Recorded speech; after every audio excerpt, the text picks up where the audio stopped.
Well, a very good morning, everyone. Rob, good to see you again, and a very warm welcome to Neil Simpson and Jack Ogston, who are taking leading roles in the club's membership scheme. Guys, good to see you. We'll come to you in a minute, but Rob, if I can start with you, please. Before we get on to today's announcement, can you maybe just go back and remind everyone about why AberDNA was introduced in 2018? Hi, Mel, and hi to everyone. I think firstly, fans will recall that a key part of our commercial strategy has always been to drive long-term sustainable revenue. And AberDNA as an initiative sits very much at the heart of that. It's become a really critical part of our revenue over the last 3 seasons.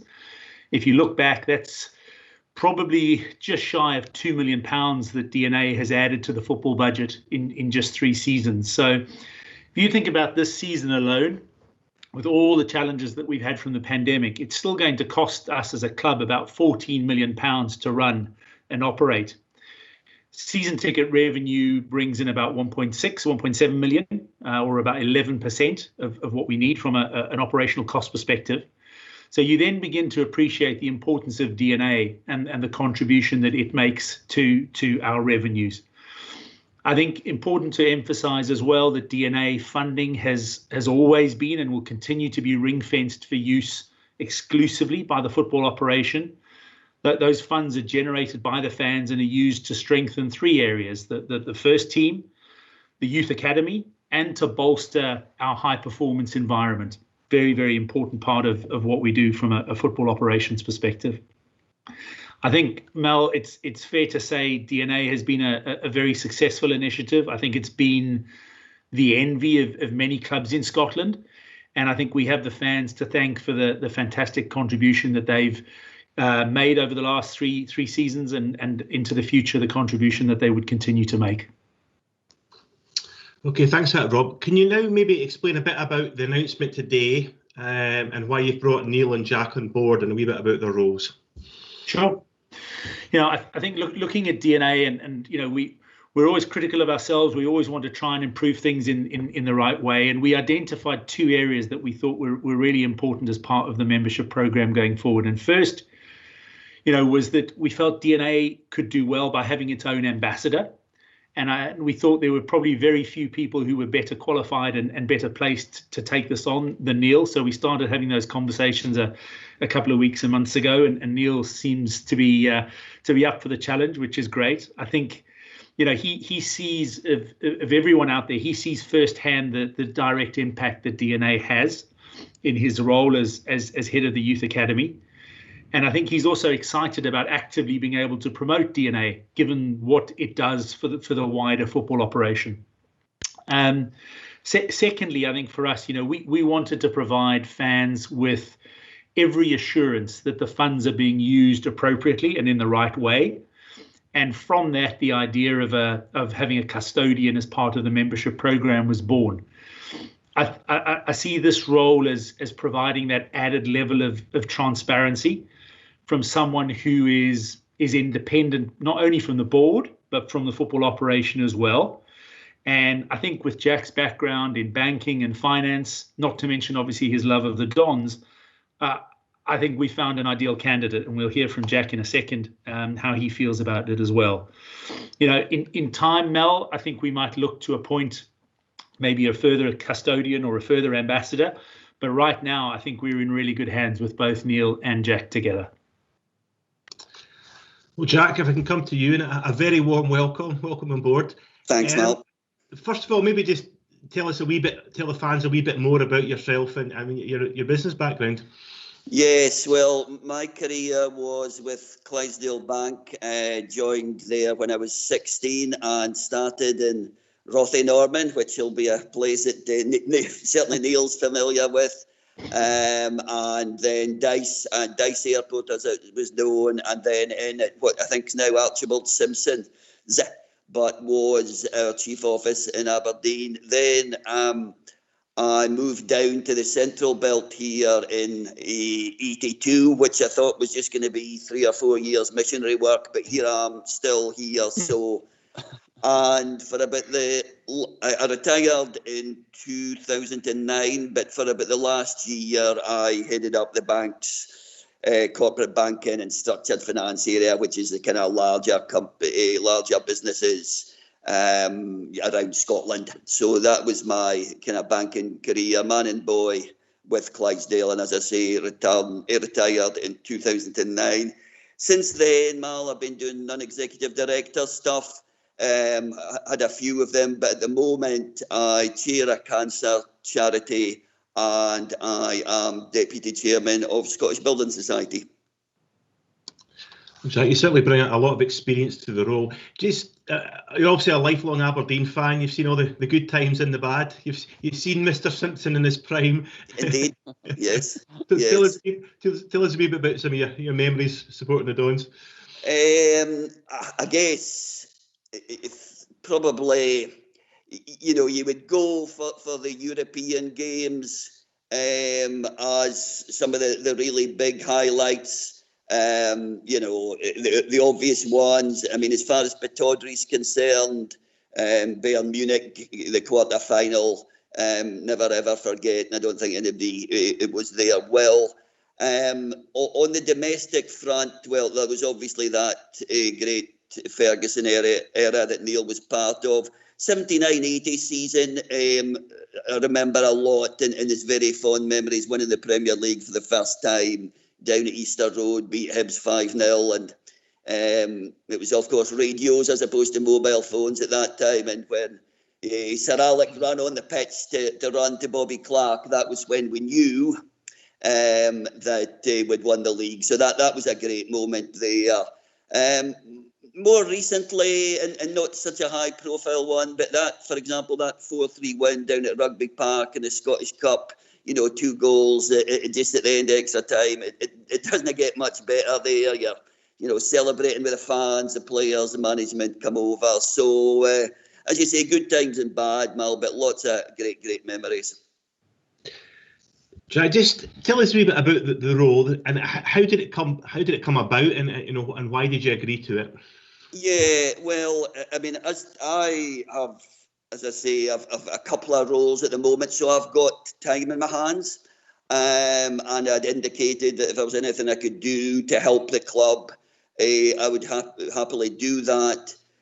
Got approached about the DNA role, and I thought it just sounds perfect because I genuinely think I'm obviously a member, but I just think generally it's such a good initiative. So, I mean, the role itself, as Rob's touched on, is around just giving that independent assurance to existing DNA members and indeed those that might be considering becoming a DNA member. One, that all the money is being spent on the football operation, and two, it's being spent as wisely as possible with a view to bringing success to the club. So, as a supporter, if you like, just bringing that level of independence.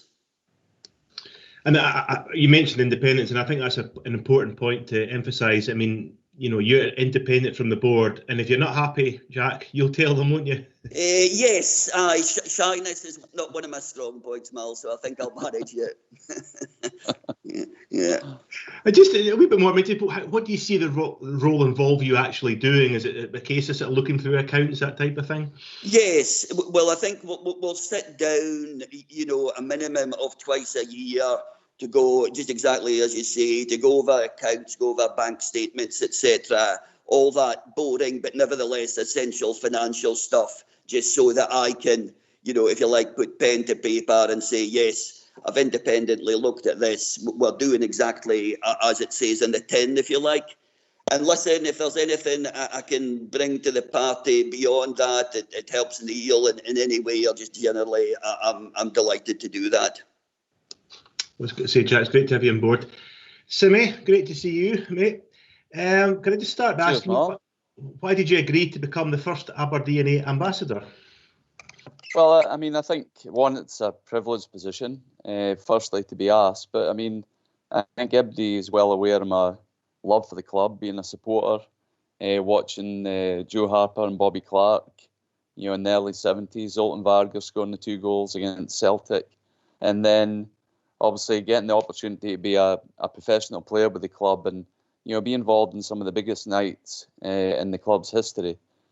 And then obviously coming back to the club in 2001 as part of the community department, and also obviously in my role now as the head of youth academy, you can see the love that all the supporters have got, for the club and for Aberdeen. And I just, I feel really a supporter. It's done well and getting to this position. And I just think the AberDNA has been such a great scheme for the youth academy especially, but also for the club as a whole. And Neil, just on that, I mean, can you maybe tell us a wee bit more just about the impact it's had on the youth academy? I mean, what are some of the additional things that maybe you've been able to do that weren't budgeted for? Well, I mean, I think overall for the whole football operation, it's been a huge boost. One, to keep our youth department going at a high level. We're one of the elite clubs in Scotland. Another thing it's really enhanced our programme is, look, when you're wanting to do best v best, is getting the opportunity for all our young players and teams and coaches to go and play in tournaments abroad. We specify that each actual age group will play a tournament every year abroad. And you can imagine playing against Ajax and Borussia Dortmund and Feyenoord and Genk and all the big name teams that you hear in the Champions League, and they're actually going and and a lot of occasions being toe to toe with these European teams. And if you imagine like a 10-year-old starting in a tournament now, and by the time they get to 16 and maybe offered a full-time contract, they'll have been a minimum of 6 times, and obviously some of your better players will be playing in an age group up as well. So they've maybe played in tournaments up to 12 to 20 times before they actually come to Aberdeen.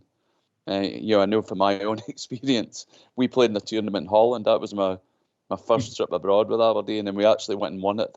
And little did I know that Theo Snelders was playing for FC20 in the same tournament. Yeah. I'm sure you reminded him about that. Neil, the youth development programme is such a key element of our football strategy. I mean, it was something the chairman spoke about quite a bit yesterday. I know you're very excited about a lot of the talent coming through, but just maybe talk a wee bit about it. It's obviously been a very challenging year for the youth academy. But it's been really frustrating. I mean, I obviously when the COVID hit last March, I've been part of the first team now, which it's absolutely fantastic. This is the first time I've been back in my office for a year. At Cormac Park.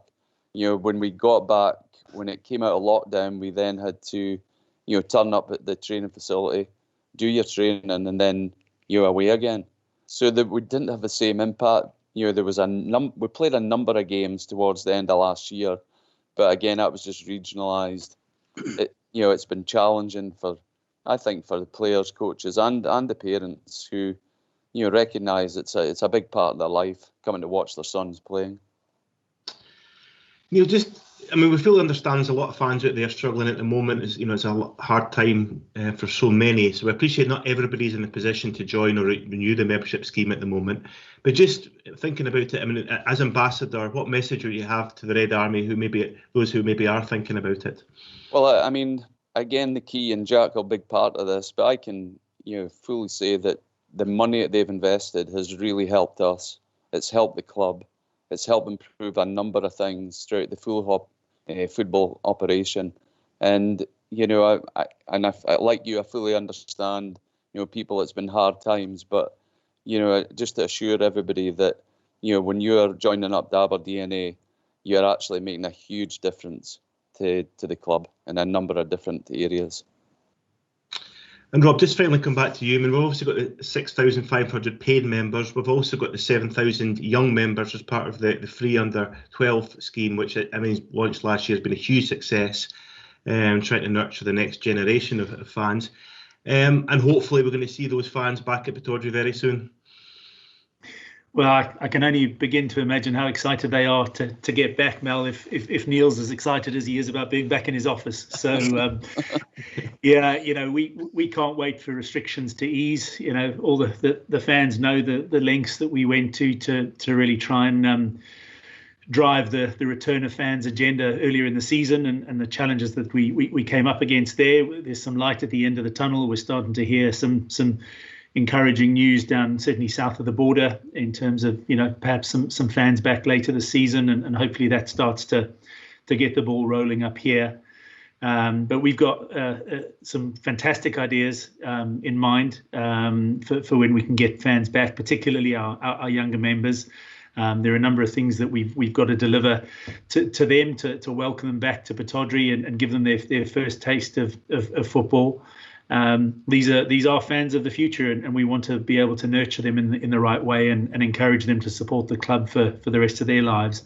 I think the thing that's really given us a smile and heartened our spirits is seeing some of our youngest fans, newborns, being signed up literally as they're minutes old. There've been some great stories in the press about, my daughter was just 10 minutes old and I submitted my form and got her signed up. That's a real testament to the way some of the fans are thinking. So great plans in prospect, and hopefully the doors can open sooner rather than later. And Jack, how much will it mean to you coming back to Pittodrie? And what have you missed most about coming to football?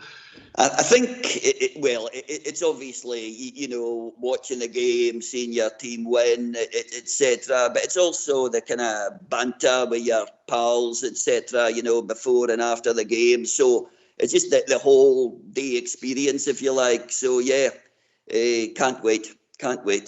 Yeah, we've certainly missed the fans. It certainly has not been the same.